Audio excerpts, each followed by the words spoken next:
Hoje é 17 de março de 2022, são 14 horas e 47 minutos.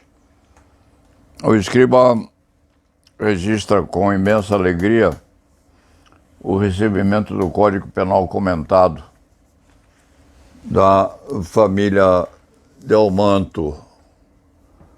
Vai lê-lo à noite? Não, vai lê-lo em partes nos próximos dias, porque é um volume, não é redundância, muito denso, muito volumoso e pesado. A família se dispôs, nesses últimos anos, a trabalhar muito para atualizá-lo. Hoje, o Código Penal comentado Delmanto é o que melhor se põe na atualidade da aplicação do direito penal neste país. Paulo Sérgio recebeu este presente autografado pelos 3 autores: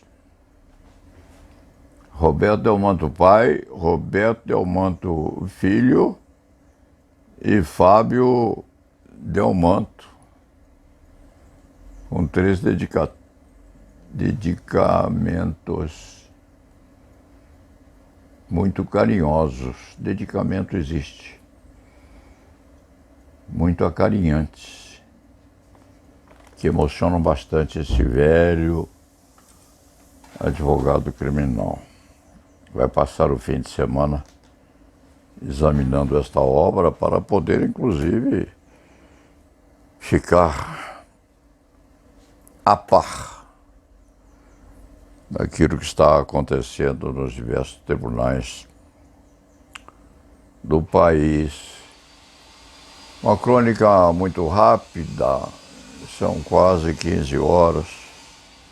O escriba se cansou bastante de ontem para hoje e muito emocionado com o que vem acontecendo naquele país bombardeado seguidamente por Putin.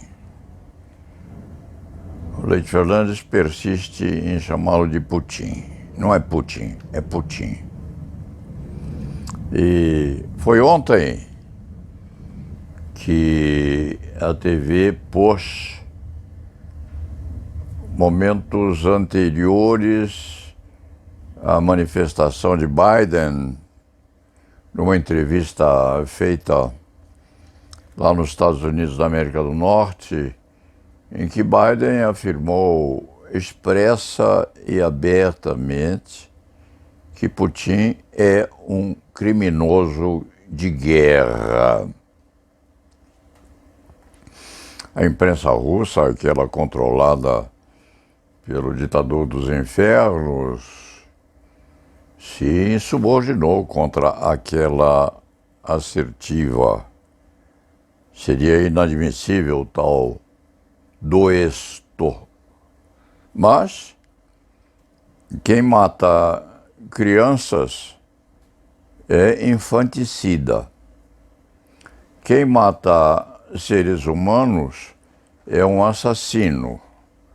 Se Putin mandou matar crianças, determinando que houvesse disparos contra uma maternidade, ele é um assassino infanticida.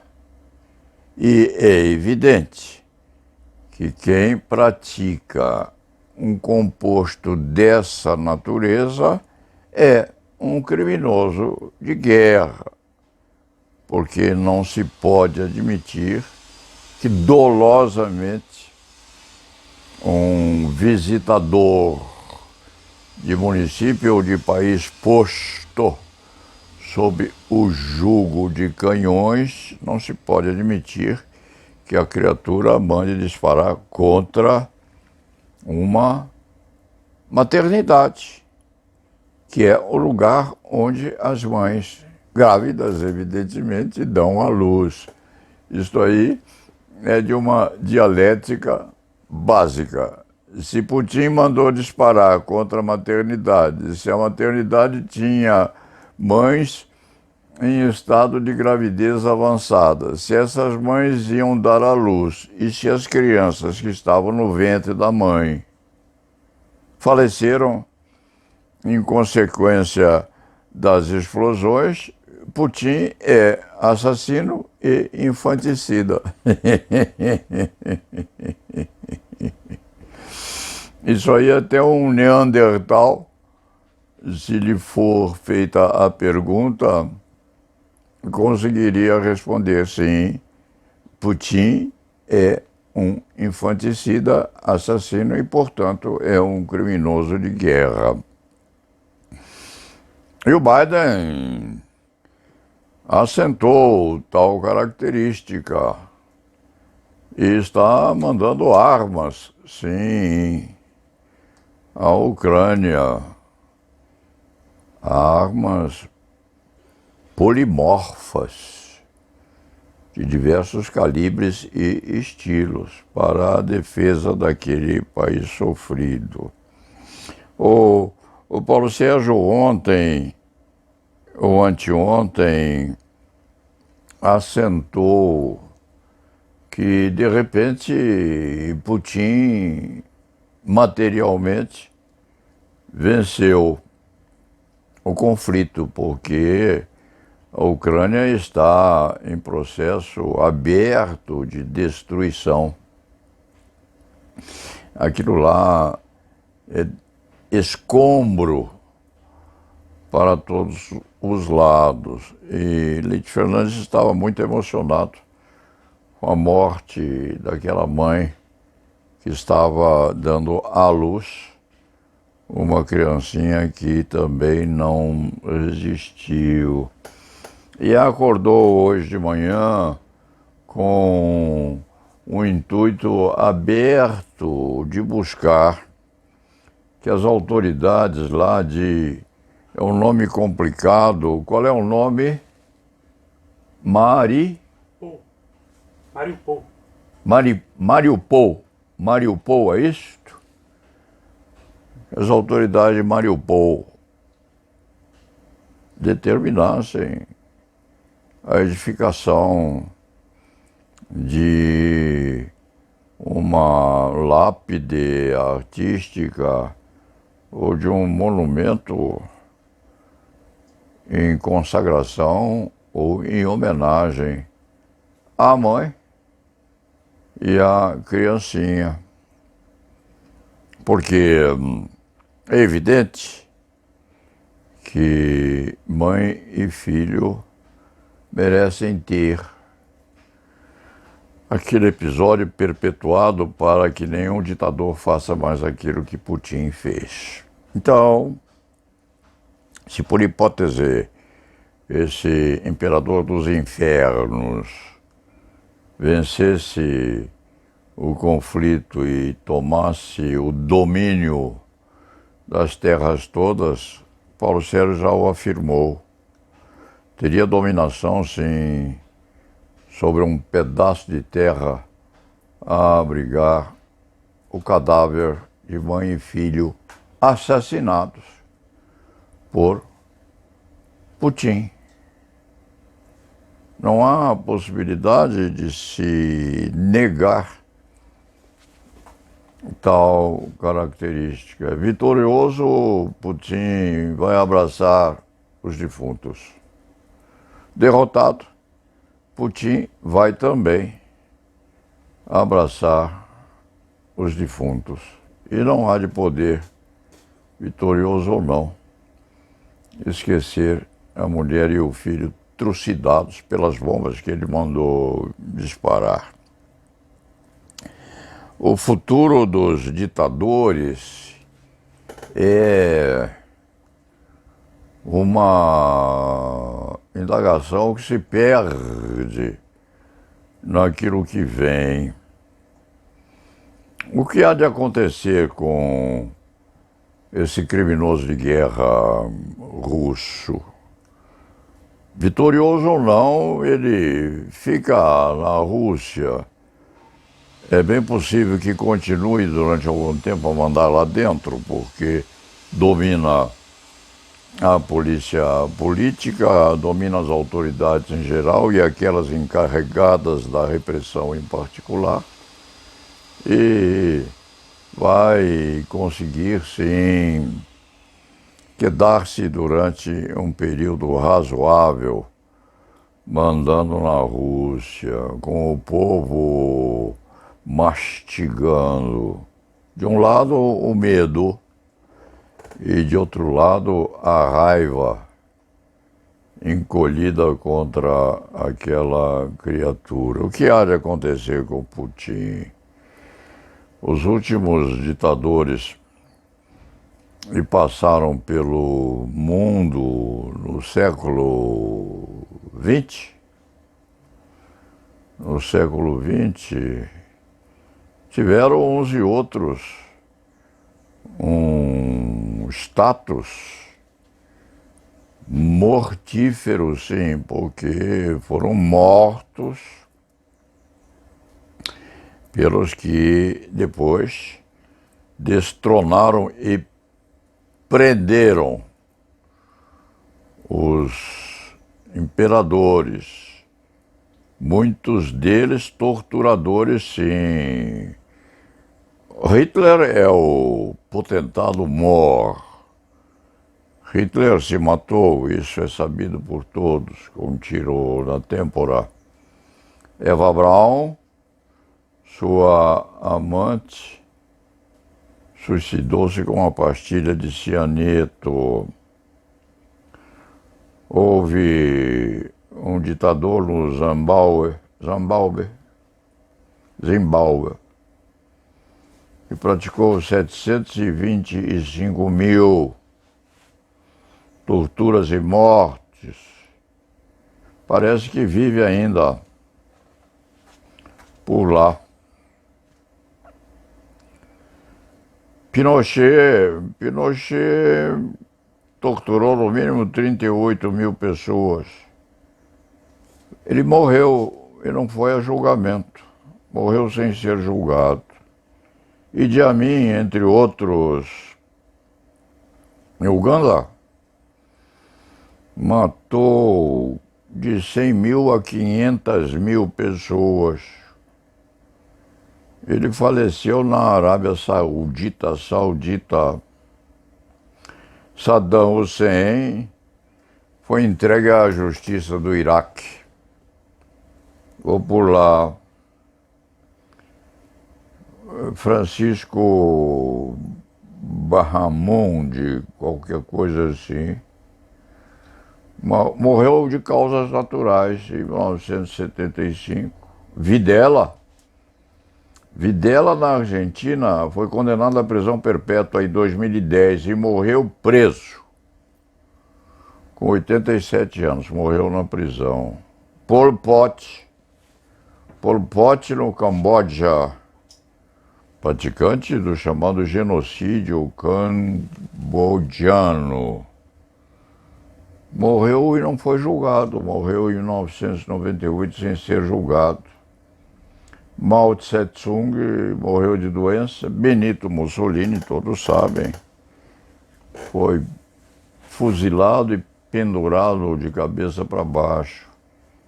Ele e a amante, que tinha apenas 33 anos, uma moça que o acompanhou na morte violenta praticada pelos partisãs.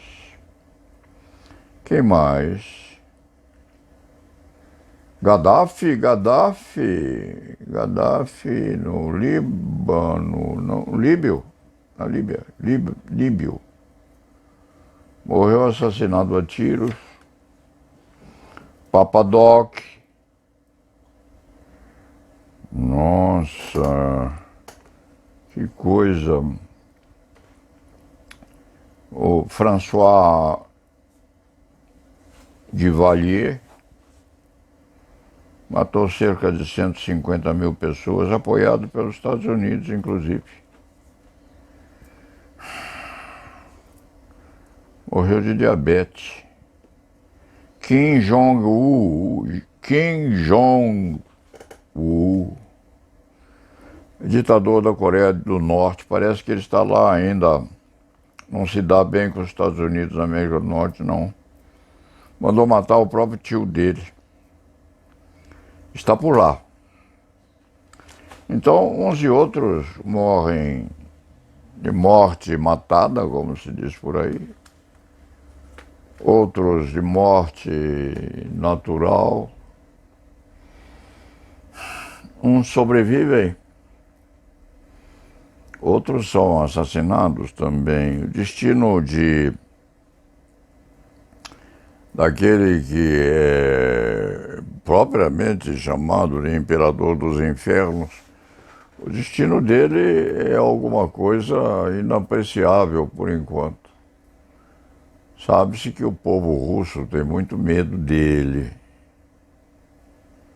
Sabe-se também que não há muita oposição na Rússia, porque a polícia política prende todos os que se opõem. Consta que há uns 14 mil presos na Rússia. E há muito russo e russa mastigando os beiços de raiva do Putin. Não se sabe.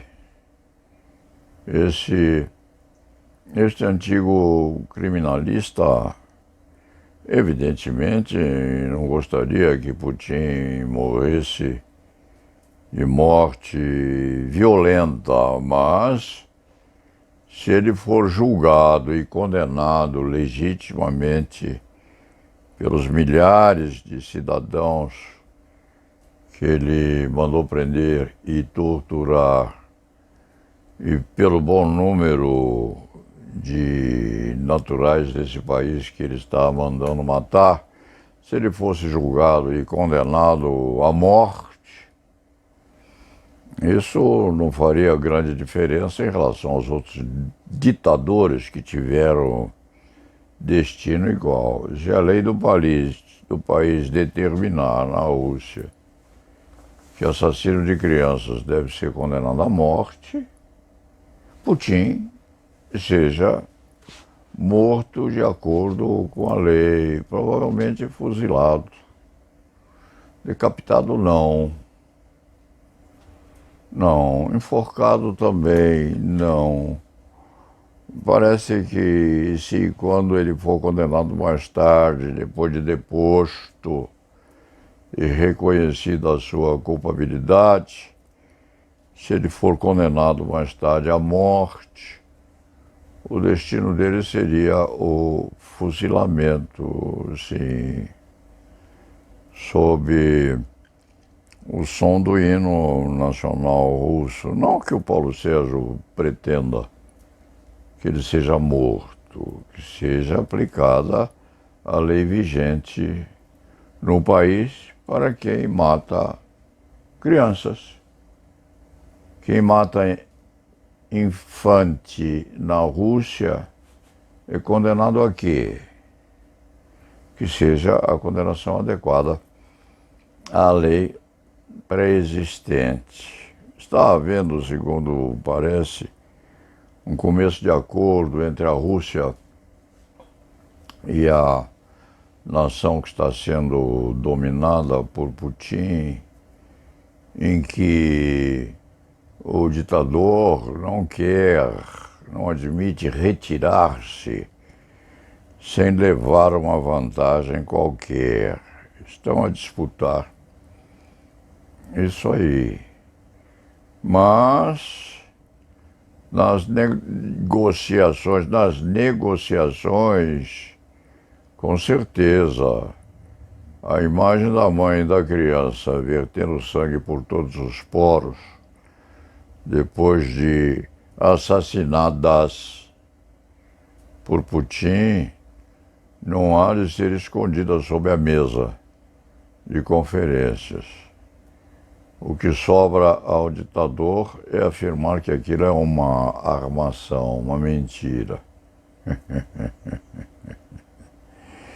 Mas o mundo todo sabe e viu a verdade daquela execução naquela maternidade. Dito isto, vamos terminar a exposição de hoje, que é curta assim, e voltamos ao trabalho, comprometidos com a leitura deste livro muito bonito, o Código Penal Comentado.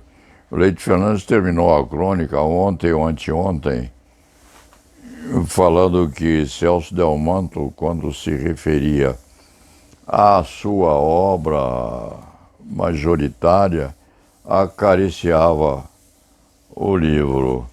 O Paulo Sérgio vai pedir licença à família e vai fazê-lo também, com certeza de que Roberto Delmanto pai, Roberto Delmanto filho e Fábio Delmanto hão de fazer o mesmo, enquanto abraçando essa obra tão bem-vinda e tão necessitada nesse Brasil que está começando a ressurgir, enquanto, ao que parece, essa endemia vai embora. Seria a hora, sim, de haver essa ressurreição. O escriba tem 86 anos, a Jones Tamato Leite Fernandes também tem uma idade equivalendo, e nós vamos dar o exemplo, sim. Vamos tomar a 4ª dose, o reforço da vacina, porque nós gostamos muito de viver. A vida é um presente que nós recebemos e precisamos preservá-lo, até mesmo porque temos alguma coisa ainda a produzir em benefício dos nossos semelhantes. E lá na Viva.